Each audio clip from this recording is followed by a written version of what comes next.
Shannon. And I'm Kim. And you are listening to From Ring to Veil, a wedding planning podcast, where we share tips and information to help you plan the wedding of your dreams. Without all the stress.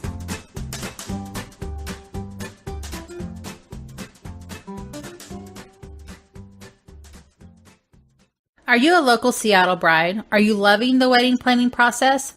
Want to come talk to us about your experience? Email us at info@fromringtoveil.com and we will set up a time to talk. Wedding Words Glossary Part 4. Invitations. Episode number 98. All right, last plea here. We are planning our 100th episode / first anniversary show. We are wanting to invite previous guest hosts to join us for a great roundtable, awesome show. And we need to know who you want us to have back. So go back through our history, listen to the favorite shows that you liked, and email us at info@firmringtoveil.com or hashtag firmringtoveil and tell us who you want us to invite back. We will try to get them here. We will have a roundtable discussion of all wedding stuff. Yes. It's not going to be one topic. It's going to be multiple topics. That's right. And if you have any topics or questions, let us know. And if you haven't subscribed to our show yet, please do. You'll be notified as soon as there's new episodes available to you. And if you don't know how, please let us know and we can help you out with that. In this episode, we continue our Wedding Words Glossary series. And today it's all about invitations. Invitations. And if you didn't know it, there are a ton. Again, let's get right to it. So let's start with the printing techniques and terms, because these are very confusing sometimes. Number 1, blind embossing without the addition of ink and foil. Okay. We will learn a little bit more about embossing here in just a moment. Letters and images appear raised but colorless. Blind embossing is normally used for borders and monograms, but not for the entire invitation. So if you have like a header or you want columns or, outlines on the sides, it's raised. It's basically your invitation raised. Off of the paper. Off of the paper. Just like the border and your monogram, if you're putting a monogram at the top or something like that. Okay. Die. An etched metal plate used to create engraved or embossed images in type. Die cutting is the process of cutting various paper shapes, which I know a lot of schools do. They use those to make things for bulletin boards and stuff. Right. I guess those would be a little bit too big for your wedding invitation, but that's part of how they create engraved and embossed images. Digital printing, a printing technique that uses tiny dots to form text and images. It yields similar results to what you might achieve from your at-home printer, but with a little bit higher quality. Right. Well, you would hope so. Yes. Embossing, there you go. A printing process that uses 2 die, which we just talked about, to raise letters and images on the paper surface. The paper is impressed with etched designs and words to produce beautifully subtle details. Engraving, a process in which the plate is etched with your invitation wording and is then pressed into the paper, leaving only the letters slightly raised. An indentation or bruise forms on the back of the paper from the pressure. The engraving plate is an etched steel or copper die used to create engraved images or type. So embossing brings it up, and it seems like engraving brings it down into the paper. Foil stamping, a technique in which a copper plate is used to push gold, silver, or even colored metallic foils into the paper to make an impression. The foil also creates a shiny design. Laser cutting, a process that uses lasers to cut out words and design details on invitation. It leaves barely noticeable burn marks on the back of the paper. That's kind of cool. Letterpress, a printing technique in which a metal plate is carved to leave behind only the lettering and images you want printed. The letters are then inked. The design is transferred by placing paper against the plate and manually applying applying pressure, sinking the images and letters into the paper rather than raising them like when they're engraved. Offset printing, also known as flat printing, a process that involves a stamp-like instrument that prints the words and images at once. The ink is pre-mixed, unlike with digital printing. You can use highly textured paper to add dimension to the otherwise flat appearance of the text. Okay. Screen printing, which we all kind of know, which a lot of us should know what this is. A process that involves a mesh stencil, the screen, being pressed against the material, generally fabric. Ink is then pressed through the porous mesh into the material with a roller. Thermography, a heat-based process that infuses ink and resinous powder to create a raised lettering.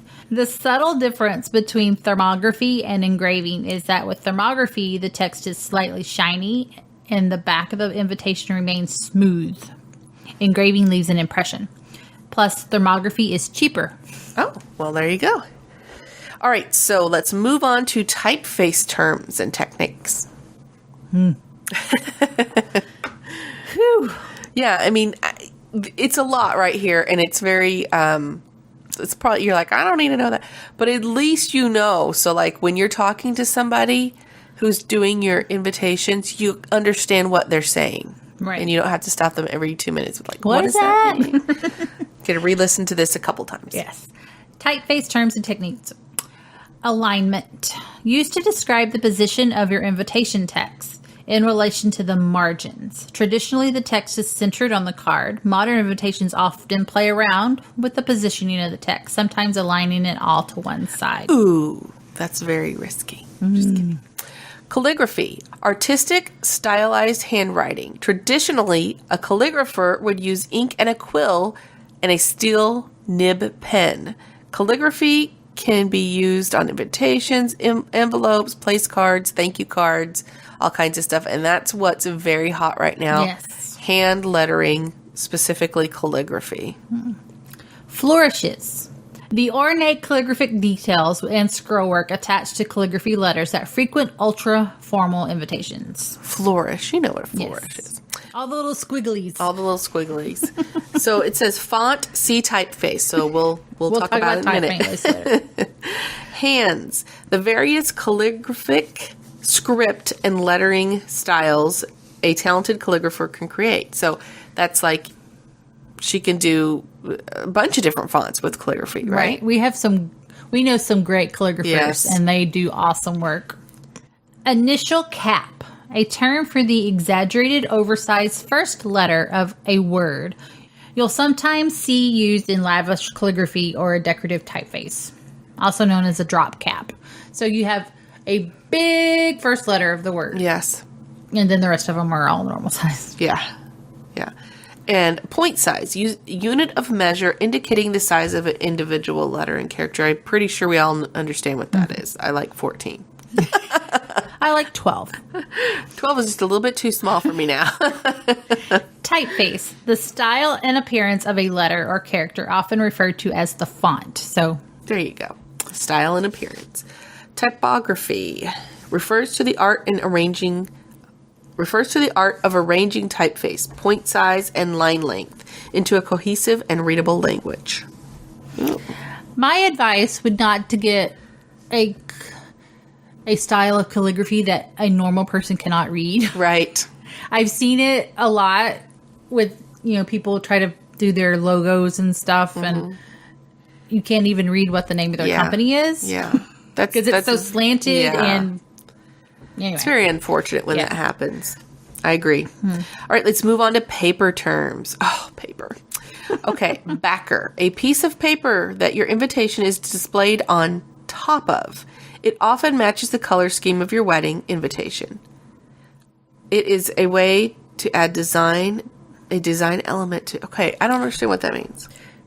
So, there's a piece of paper, and then there's your invitation, like, on top of it. Okay, gotcha. Got it. That's the backer. Makes sense. Okay. Bamboo paper, an eco-friendly paper made from bamboo. It is very soft, thick, and ideal for letter printing. Oh, I love bamboo paper. And it's good for sheets and good for floors. And it's very sustainable. So there you go. Beveled edge, the slanted edge of a heavier stock that shows the thickness and dimension of the invitation. Oftentimes it is edge painted. I guess that means painted on the edge. Corrugated, thick wrinkles, ridges, and grooves that give paper a cardboard look. I don't like that. No. Cotton fiber, a type of paper most often made from 100% cotton. It's arguably the most traditional option for wedding invitations.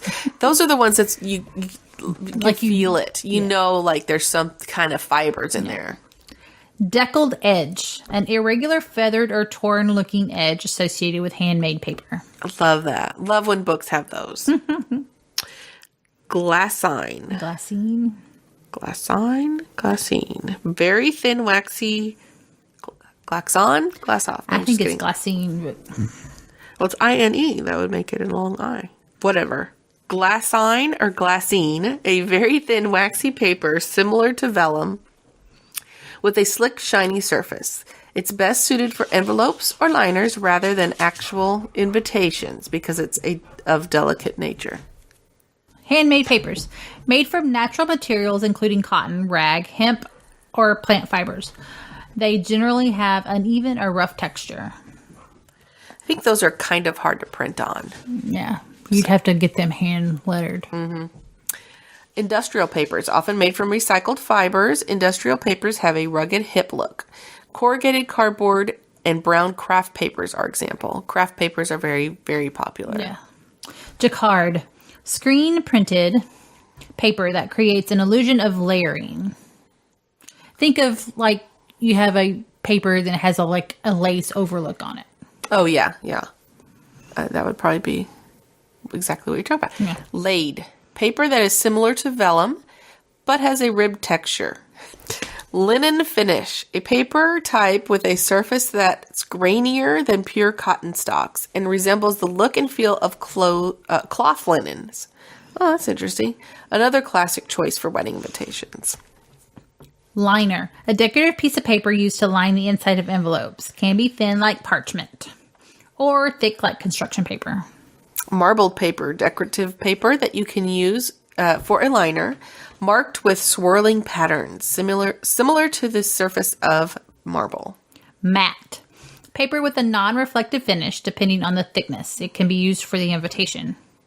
And I kind of know that from photography. I always liked matte photos better than glossy for some reason. Mylar. Foil-like paper with a shiny mirror finish. And we know this from Mylar balloons, right? It's best for envelopes as opposed to invitations because ink doesn't print well on it. Good to know. Parchment. A cloudy, translucent paper generally used as a decorative element rather than the invitation itself.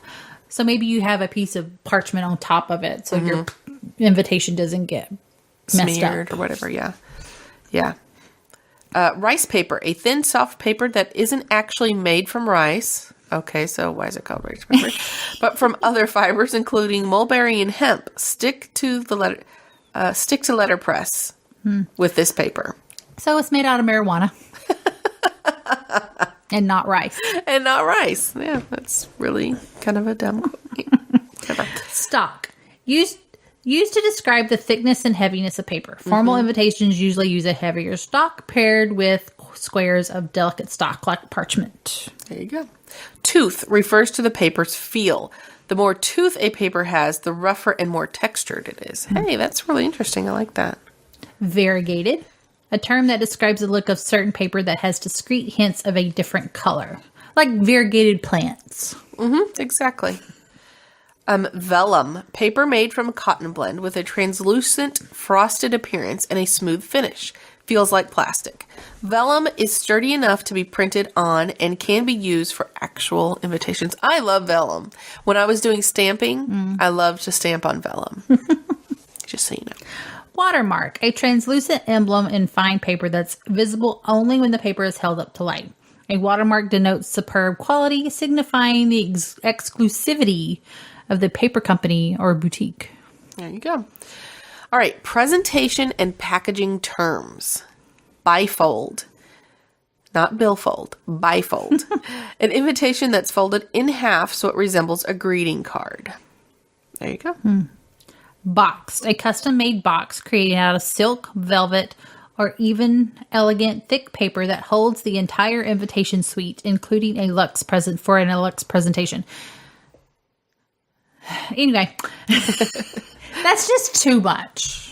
I mean, yes, it would be, having an invitation suite is great, but... No. Well, I mean, sometimes there's a lot of information you need back. I So, guess. envelopes. I think we all know what that means. The most traditional way... Yeah, envelopes. The most traditional way of packaging invitations. Envelopes can be classic, white or off-white. More modern by personalizing them and infusing them with your wedding color palette. They can be made of burlap, vellum, or silk. Burlap? Be very stiff burlap, though, maybe. And vellum, I think, would get messed up in the... Yeah. Well, I've seen them. Like, they have a normal envelope, and then they have a vellum envelope, Gatefold. An invitation with 2 panels that meet in the center and open up like doors to reveal the wording. It may include folders on one or both panels as well. Cute. Trifold, cardstock that is folded into 3 panels, accordion style. The typical wedding invitation wording is printed on one panel, while the others might contain information on peripheral parties and or travel accommodations, etc., etc. Okay. Here's some terms for design. Belly band. Sounds like something you need if you're Sounds like a cummerbund. pregnant. Cummerbund. Belly band. Same thing. A piece of material that wraps around your invitation suite to hold it all together. It can be as simple as a ribbon or as luxe as a laser cut paper or a piece of lace. Right. And you can print on those. Edge painting. Painting or inking the edge of a thicker cardstock. It's often done on an invitation with a beveled edge. Map cards. Most commonly featured on enclosure cards and invitation suites. Maps can be hand-painted and customized to call out locations where the wedding events will take place and even the couple's favorite local spots. Directions to the wedding may also be printed on the same card. Monogram, a combination of your fiance's name and your name. It can be both your first names and your first names and last initials, your first initials, or simply your new married ones. Many couples use a custom designed monogram as a wedding motif. Motif. A reoccurring theme, image, or design used throughout your wedding details, including your invitation and other wedding paper. Sometimes it's referred to as a dingbat. Okay. Perforations, small holes in the paper used to create a design or effect. Wax seal, a very traditional form of sealing your envelopes. Oftentimes a family emblem is made into wax seal for the wedding. Many couples also create their own monogram seals for the occasions. I love wax seals. Yeah. They're very medieval. Regal. Yeah, medieval and regal and royal. And I'm watching the Tudors. And so everything's stamped with the seal of the king. Yeah, so it's of pretty course. cool. So that is all, and that was a mouthful. There's a lot of information about invitations. We hope you guys are enjoying these wedding word glossaries that we're doing. We plan on doing as many as we can, just so we can all understand exactly what we're saying, what we're talking about when you talk to specific wedding professionals and in whatever field it is, that you understand what they're saying and you don't feel left out in the dark. You know what you want. Right. Remember, you can reach us for any questions you have, show ideas, whatever, at info@fromringtoveil.com. And until next time, no stress, no worries. Keep calm and listen on. Thank you for listening to our podcast. You can find us on Facebook, From Ring to Veil, on Twitter, @From Ring to Veil, and on our website, FromRingToVeil.com. Music provided by bensound.com.